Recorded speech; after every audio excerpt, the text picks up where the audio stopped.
ఆంధ్రప్రదేశ్లో మారిన రాజకీయ సమీకరణాల్లో భాగంగా 2014లో ఏ కూటమి అయితే ఉందో ఆ కూటమిని అయితే మళ్ళీ తెర మీదకి తీసుకొచ్చారు టీడీపీ అధినేత చంద్రబాబు గారు. అయితే ఈ కూటమి వచ్చిన దగ్గర నుండి సీట్ల పంపకంలో కానీ చేంజెస్లో కానీ ఎవరైతే రాలేదు ఇట్లా బావుట ఎగరేస్తూనే ఉన్నారు. సో ఆ తలనొప్పులు సాగమని అంటే సరిపోవన్నట్టు ఇంతకుముందు వైఎస్ఆర్సీపీ నుండి నరసాపురం నుండి ఎంపీగా గెలిచిన రఘురామకృష్ణరాజు గవర్నమెంట్ వచ్చిన సంవత్సరం తిరగకుండానే జగన్ మీద రెబల్ అభ్యర్థిగా మారారు. ఆ తర్వాత జగన్ మీద రకరకాల వ్యాఖ్యలు అయితే చేస్తూ వచ్చారు. ఈవెన్ టీడీపీకి సంబంధించిన మీడియా ఛానల్స్తో టైఅప్ అయ్యి రచ్చబండి అని ఒక కార్యక్రమం పెట్టేసి సర్వేలని జగన్ పరిపాలన మీద ఇలాగ కామెంట్స్ చేస్తూ వచ్చారు. ఒకానొక టైంలో తనను అరెస్ట్ చేసి జైల్లో పెట్టారు, తర్వాత కొట్టారని చెప్పారు, తర్వాత బెయిల్ మీద బయటకు రావటము, ఆ తర్వాత ఢిల్లీ వెళ్ళటం, ఇట్లాగ రకరకాల పరిణామాలు అయితే చోటు చేసుకున్నాయి. ఆ తర్వాత ఇప్పుడు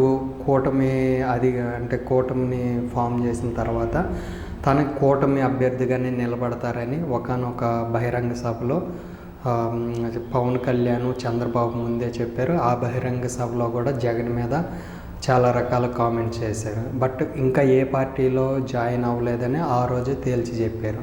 ఆ తర్వాత ఇప్పుడు వచ్చేసరికి తనకి అటు కూటమిలో 3 పార్టీలు ఉన్నాయి కదా, బీజేపీ, జనసేన, టీడీపీ. అందరూ ఏమనుకున్నారంటే అటు జనసేన కానీ లేదంటే బీజేపీలో సీట్ వచ్చింది అనుకున్నారు. కొన్నిసార్లు టీడీపీ నుండి కూడా రావచ్చు అనుకున్నారు. ఫస్ట్ టీడీపీ నుండి రావచ్చు అనుకున్నారు.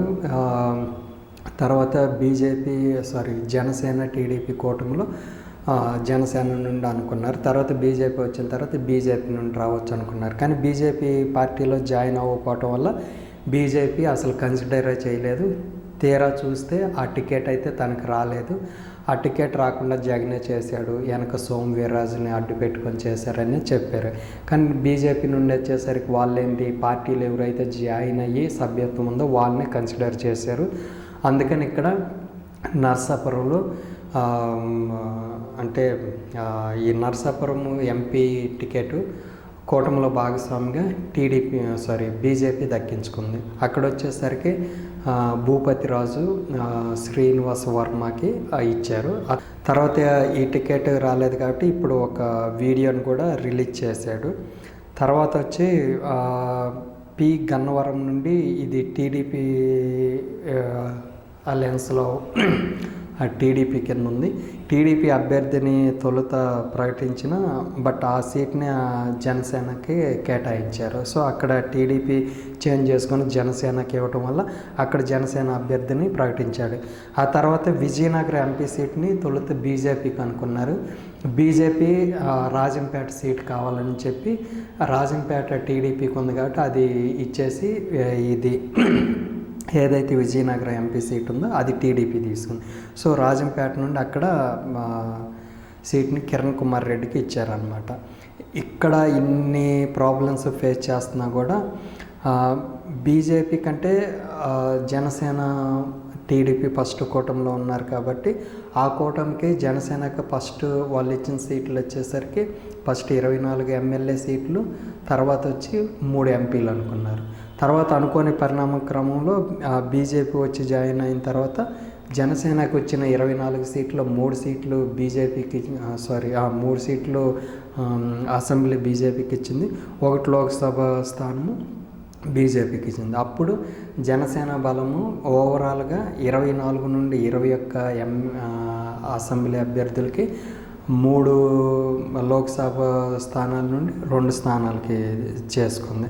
అయితే ఇక్కడ వచ్చేసరికి బీజేపీ 10 సీట్లని తీసుకుంది. ఇక్కడ అందరూ అనేది ఏంది, ఏకంగా 10 అసెంబ్లీ స్థానాలు ఎలాగిచ్చారు, 6 లోక్సభ స్థానాలు అలాగిచ్చారు. అంటే 100 కన్నా తక్కువ ఓట్లు ఉన్నాయి. అట్ ది సేమ్ టైం 1% కన్నా తక్కువ ఓట్లున్న బీజేపీకి ఇన్ని సీట్లు ఎలాగిచ్చారు అనేది టీడీపీ వీరాభిమానులు అయితే సోషల్ మీడియాలో తీవ్ర ఆవేదన అయితే వ్యక్తం చేస్తున్నారు. సో వీటిల్లో బీజేపీ 10 ఎమ్మెల్యే స్థానాల్లో ఎన్ని గెలిచిద్ది, 6 ఎంపీ స్థానాల్లో ఎన్ని గెలిచిద్దని చూడాలి. ఓవరాల్గా వీళ్ళకి వచ్చే ఓట్ షేర్ మొత్తం ఎటు నుండి రావాలి, బీజేపీకి చాలా తక్కువ ఉన్నాయి కాబట్టి టీడీపీ జనసేన ఓట్ షేర్ అనేది ఇటు బదిలీ అవ్వాలి. బట్ ఆ ఓటు ఎంతవరకు బదిలీ అయ్యిద్ది అనేది చూడాలి. అయితే ఇంకోటి ఏంటంటే ఈ కూటమి అభ్యర్థులకు సంబంధించిన సీట్లు వచ్చేసరికి ఒక డిసైడింగ్ ఫ్యాక్టరు వెనకుండి నడిపిస్తున్నారనే వాదన అయితే వినిపిస్తుంది. అయితే టీడీపీ జనసేన బీజేపీ కూటమిలో సొంత పార్టీ టికెట్లనే కాకుండా అంటే బీజేపీకి సంబంధించిన అగ్రనేతలు బీజేపీ టికెట్లనే కాకుండా తర్వాత టీడీపీ జనసేనకు సంబంధించిన టికెట్లో అభ్యర్థుల్లో ఎవరెవరిని పెట్టాలనేది బీజేపీకి సంబంధించిన అగ్రనేతకు సంబంధించిన ముఖ్యమైన ఒక షాడోగా వ్యవహరిస్తున్న ఒక ముఖ్య నేత ఈ టికెట్లని ఎవరెవరికి ఏమేమి ఇవ్వాలనేది కూడా అంటే టీడీపీ జనసేన టికెట్లు కూడా వాళ్ళే డిసైడ్ చేస్తున్నారని, అందులోనే ఉభయ గోదావరి జిల్లాలకు సంబంధించిన ఎమ్మెల్యే టికెట్లో కూడా అతను ఎవరికి చెప్తే వాళ్ళకే ఇవ్వాల్సిన పరిస్థితి, వాళ్ళకి అడ్డు చెప్పే పరిస్థితి కూడా లేదనే ఒక వాదన వినిపిస్తుంది. అంటే ఎట్లాగో ఎంపీ టికెట్లో అటు వాళ్ళ పార్టీకి సంబంధించిన మిగతా పార్టీలో కూడా ఎవరెవరికి ఇవ్వాలనే డిసైడింగ్ ఫ్యాక్టర్ కూడా ఆయనకే ఉందని, అయితే కొన్ని ఎమ్మెల్యే సీట్లలో తమ మాట నెగ్గించుకోవటము కూడా వాళ్ళు చేస్తున్నారనేది ఇప్పుడు బాహాటంగా వినిపిస్తుంది. సో ఓవరాల్గా ఫస్ట్ టీడీపీలోకి జనసేన టీడీపీ కూటమిగా రావటము, తర్వాత టీడీపీ కూటమిలోకే బీజేపీని తెచ్చామని ఇక్కడ ఆంధ్ర రాష్ట్రంలో టీడీపీ చెప్పుకుంటున్నా, బట్ సెంటర్లో అంటే కేంద్రంలో ఉన్న బీజేపీ మాత్రం ఎన్డీఏలోకి ఫస్ట్ ఆల్రెడీ జనసేన ఉంది కాబట్టి దాంతోపాటు ఈ టీడీపీ కూడా ఎన్డీఏలోకి వచ్చిందని వాళ్ళు చెప్తున్నారు. సో ప్రెస్ నోట్ కూడా అదే విధంగా అనౌన్స్ చేశాడు. ఇంకోటి ఏంటంటే బీజేపీ సాధ్యమైనంత వరకు ఎన్డీఏ అంటే ఇండియా కూటమికి దగ్గరగా అంటే ఎక్కువ మంది లేకుండా వాళ్ళని డివైడ్ చేసి వీళ్ళకి వెళ్ళి రావటం లేకపోతే సింగిల్గా వెళ్ళటం అనేది మ్యాక్సిమం ప్రతి స్టేట్లో అట్లాగే చేస్తూ వచ్చింది. దాంట్లో భాగంగానే టీడీపీని కూడా తీసుకొచ్చింది. ఇంకొకటి వచ్చేసరికి టీడీపీ నష్టపోయినా పర్లేదు కానీ వైఎస్ఆర్సీపీ నష్టపోకూడదనే వ్యూహం కూడా బీజేపీకి ఉందని ఇటు టీడీపీ జనసేన కానీ వాళ్ళ క్యాడర్ కానీ భావిస్తుంది. ఎందుకంటే ఇక్కడ ఏదంటే చిలకలూరుపేటలో జరిగిన సభలో చంద్రబాబు పొగిడాడు, ఇంతకుముందు తిట్టాడు కదా, ఈసారి ఆకాశానికి ఎత్తేసినంత పని అయితే చేశాడు. బట్ టీడీపీ ఏ విధంగా అయితే పొగిడిందో మోడీని, అదేవిధంగా మోడీ దగ్గర నుండి కూడా ఎక్స్పెక్ట్ చేశాడు. అట్ ది సేమ్ టైం జనసేనని కూడా మోడీని ఆ రేంజ్లో పొగిడారు. అయితే మోడీ వంతు వచ్చిన తర్వాత ఇటు జనసేనని పొగడలేదు, అట్ ది సేమ్ టైం చంద్రబాబుని ఒక్క మాట పొగడలేదు. వీళ్ళిద్దరిని మీద ఇంతకుముందు ఉన్నంత ఎఫెక్షన్ అయితే లేదు.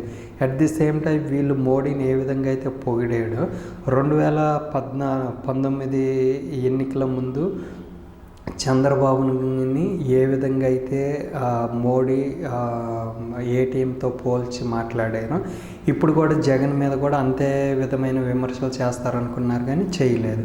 సో ఈ విధంగా కూటమి ఎవరికి లాభం ఎవరికి నష్టం అనేది చూస్తే బీజేపీ ఇప్పుడు కూడా ఇండైరెక్ట్గా జగన్ కూటమి వైపే అంటే జగన్ గెలుపు వైపే ప్రయత్నిస్తున్నారనే వాదన అయితే వినిపిస్తుంది.